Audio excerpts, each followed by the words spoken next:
네, 안타까운 사고였습니다. 27일 강원도 양양에서 발생한 헬기 추락 사고 5명이나 목숨을 잃었는데 추락한 헬기가 사고 직전 공중에서 저렇게 빙글빙글 도는 화면이 어제 CCTV 통해서 공개가 됐죠? 네, 그렇습니다.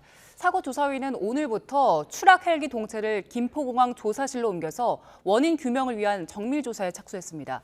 이번 헬기 사고의 원인 무엇인지 함께 짚어보겠습니다. 정윤식 가톨릭관동대 항공운항학과 교수와 함께합니다. 어서 오세요. 어서 오십시오. 네, 안녕하십니까. 안녕하십니까. 우리가 사고 원인을 정확히 밝혀내야지 또 추후에 안전 대책을 마련할 수 있지 않겠습니까? 예. 지금 저 CCTV 화면이 공개가 됐잖아요. 어떻게 원인 규명에 도움이 되겠습니까? 예, 원인 규명에 많은 도움이 될 것으로 예. 판단이 되고요. 실제 이 블랙박스나 다른 데이터가 없는 상황에서 이 비행기의 날름 고도라든지 속도 같은 것들을 예측할 수 있고요. 추락하는 장면이 확보됨으로써 이 비행기의 어느 부분을 먼저 사고 조사를 해야 되는가 하는 내용들을 확인하기 위한 아주 좋은 자료가 될 것으로 보입니다. 네, 지금 영상이 나가고 있는데요. 지금 수평을 유지한 채로 기체가 빙글빙글 돌면서 떨어지잖아요. 예. 이런 경우는 기체 어떤 결함이 있는 겁니까? 예, 주로 꼬리 회전 날개가 파손이 되거나 아니면 무슨 동력 계통의 연결에 문제가 돼서 그 꼬리 회전 날개의 역할은 우리 주 회전 날개가 돌고 있는 반대 방향으로 동체가 도는 그 작용 반작용이 생기거든요. 예. 그거를 막아주기 위해서 이 꼬리 회전 날개가 한쪽으로만 바람을 불어서 동체가 돌지 않게 만들어주고 있거든요. 네. 그러니까 저런 상황에서는 그렇게 꼬리 날개가 없어짐으로써 그 반대 방향으로 막아주는 힘이 없어지니까 결국은 메인 로터의 반대 방향으로 동체가 오른쪽으로 돌아가는 그런 현상이 생기는 겁니다. 전문가들이 저 영상을 보고 나서 대부분이 꼬리 날개 부분에 이상이 확인된 것이다라고 예. 보는 게 맞는 거군요, 그러면. 예, 지금 현재 저런 상태의 사고 영상을 보면 과거 사고 사례를 봤을 때 꼬리 날개 이상이 생겼을 때 나타나는 영상과 아주 유사하기 때문에 그렇게 이제 보고 있습니다. 물론 사고라는 것은 예. 인적 요인도 있고 그런 기계적 요인도 있는데 사실 인적 요인에 의한 사고가 많지만 나온 현상만 일단 보면은 예. 인적 요인보다 기계적 요인에 의한 특히나 우리 이제 꼬리 회전 날개가 그런 이제 손상을 입어서 된 게 아닌가 이렇게 보고 있습니다. 네. 이번에 사고가 난 헬기 보니까 47년 된 기종이더라고요. 예. 너무 오래전 거 아닙니까? 예, 횟수로 보면 오래된 거죠. 우리도 예. 뭐 자동차로 보면 옛날 차들 다시 복원해서 50년, 60년 전 차를 이렇게 타고 다니는 것도 있듯이 네. 항공기 정비라는 건 좀 개념이 자동차와는 틀리게요. 뭐 시간이 3,000시간이 되면 엔진을 통째로 바꿉니다. 또 날개 브레이드, 회전 날개가 뭐 2,000시간, 3,000시간 되면 교체를 하고 결국은 한 30년, 20년이 지나면 비행기의 이 동체 알미늄 몇 개 빼고는 전부 다 바뀌었다고 해도 과언이 아닐 정도로 그렇군요. 정비를 하기 때문에 대신 이제 오래된 비행기는 뭐 자동 장치라든지 아니면 새로운 그런 기능들이 좀 부족해서 조종사의 편안함과 승객의 편안함이 좀 떨어지긴 하지만 기능상이나 뭐 안전상에는 거의 문제가 없다고 봐도 되겠습니다. 그렇군요. 그러면 다른 나라, 미국 같은 나라에서도 산불이 많이 나잖아요. 거기도 헬기도 저렇게 노후된 헬기가 있습니까? 이게 많이 운영하고 있죠. 저 비행기는 원래 군용으로 만들어져서 H-19라고 이제 구조 헬기로 많이 썼던 6.25 때도 우리 있었습니다. 그러다 이제 민수형으로 이제 다시 개발돼서 했는데요. 아직도 저 비행기는 수백 대 이상이 미국에서는 날아다니고 있습니다. 네. 이번 사고 원인이 아직 밝혀졌기 때문에 기체에 문제가 있는 건지 알 수는 없지만 이런 오래된 헬기들은 조금 더 자주 기체가 문제가 없는지 좀 살펴보고 있습니까? 예, 그거는 우리 항공 당국에서도 그 오래된 비행기 경련 항공기라고 표현을 하는데요.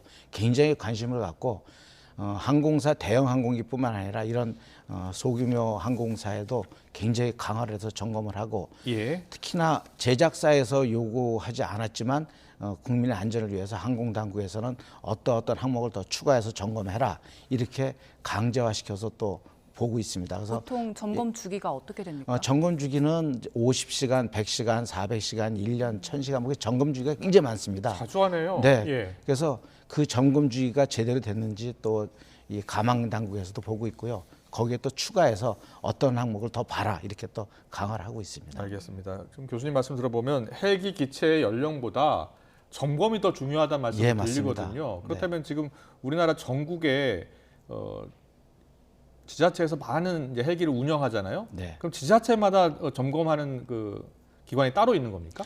지자체에서 민간 헬기를 임차하기 때문에요. 예. 결국은 그 헬기를 가지고 있는 업체에서 점검을 합니다. 그래서 그 업체의 정비 프로그램이라든지 정비하는 걸 국가에서 인증을 받아가지고 예. 거기서 점검을 하게 돼 있습니다. 그렇군요. 예. 만약에 이 사고 헬기의 원인이 그 추락의 원인이 기체라고 밝혀진다면 책임과 보상 같은 경우에는 어떻게 됩니까? 예, 일단 보상 문제를 먼저 말씀드리면 보험 처리로 일단 되고요. 예. 거기에 기체 보험, 그다음에 탑승자 보험 뭐 이런 게 돼 있는데 실제 지금 현재 이 탑승자 인원이 지금 맞질 않기 때문에 네. 그걸 보험사에서 어떻게 받아들일지 모르지만은 통상 어쨌든 실제 탑승한 인원에 대해서는 대부분 보상해 준 사례들이 있기 때문에 네. 아마 보험으로 처리될 것으로 보고 있습니다. 알겠습니다. 지금 국내 저희가 주요 헬기 추락 사고를 그래픽으로 정리를 했는데요. 추락 사고를 보면 지금 대부분의 탑승자들이 사망하는 경우가 많더라고요. 이 사고들의 원인은 지금 어떻게 밝혀지고 있는 겁니까?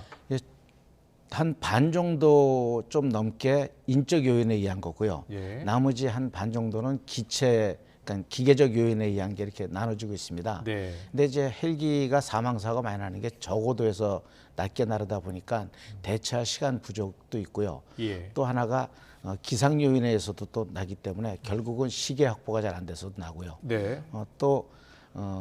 이제 탈출할 수 있는 무슨 도구 같은 게 없기 때문에 예. 우리가 말한 전투기처럼 아. 그러다 보니까 끝까지 조정관을 잡고 착륙을 시켜야 되겠다는 그 생각이 사실은 마지막 방법이다 보니까 그렇군요. 결국은 헬기가 뒤집히든지 해서 이제 사망 사고까지 이어지고 있습니다. 이런 헬기 같은 경우에 탈출하는 방안이 따로 없습니까? 예, 이건 군용기 몇몇 헬기에서는 이제 탈출 좌석들이 있는데요. 일반 민수용이나 헬기에서는 땅에 접지된 뒤에 이탈하는 걸로 되어 있습니다. 네.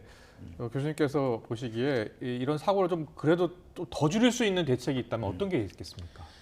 지금 이제 점검을 강화하는데 점검을 강화하면 결국은 그게 다 또 비용 문제입니다. 예. 네. 결국은 민간 업체에서는 굉장히 많은 비용 부담이 되기 때문에 실질적으로 통계라든지 그 비행기의 어떤 상황 같은 걸 좀 국가 당국에서 제안을 좀 해서 그 내용들에 대한 집중 관리할 수 있는 그런 내용들 아마 조만간 또 우리 항공 당국에서는 반드시 만들어낼 것으로 또 보고 있습니다. 그렇군요. 예. 네. 탈출할 때 따로 별다른 뭐 안전 장치가 없다고 말씀을 하셨는데 네. 그러면 이런 헬기에서 추락 사고가 발생했을 때 가장 먼저 해야 하는 대처 요령은 어떤 게 있을까요? 그렇죠. 일반 우리 여객기라고 하면 객실 승무원들이 어떻게 하라 지시를 예. 하고 있지 않습니까? 그렇죠. 이거는 예. 사실 고급 기종 이외에는 사실 그런 게 없다 보니까 결국은 타기 전에 분명히 기장이나 부기장 또는 그 이제 운항 관리사가 어떻게 하라는 얘기를 해줄 겁니다. 네. 그 좌석에 반드시 앉고 지시가 있을 때까지 벨트 풀지 마시오. 이런 내용들을 지시하는 사람이 없기 때문에 본인이 사실 숙지하고 있어야 됩니다. 예. 그래서 그런 내용들을 좀 기록 같은 거 이렇게 팜프렛 같은 거 좀 보고 아니면 물어보고 네. 또 기장이 이렇게 헤드폰으로 아마 지시를 할 건데 그 지시하는 내용을 좀 유심히 들어서 하고 일단은 좌석에 안전벨트를 좀 타이트하게 매고 앉아 있는 게 제일 중요한 사항으로 보입니다. 네, 알겠습니다. 일단 안전 점검이 무엇보다도 중요하다는 말씀을 거듭 강조해 주셨습니다. 여기까지 듣겠습니다. 정유식 가톨릭 관동대 항공운항과 교수님과 짚어봤습니다. 고맙습니다. 네, 감사합니다.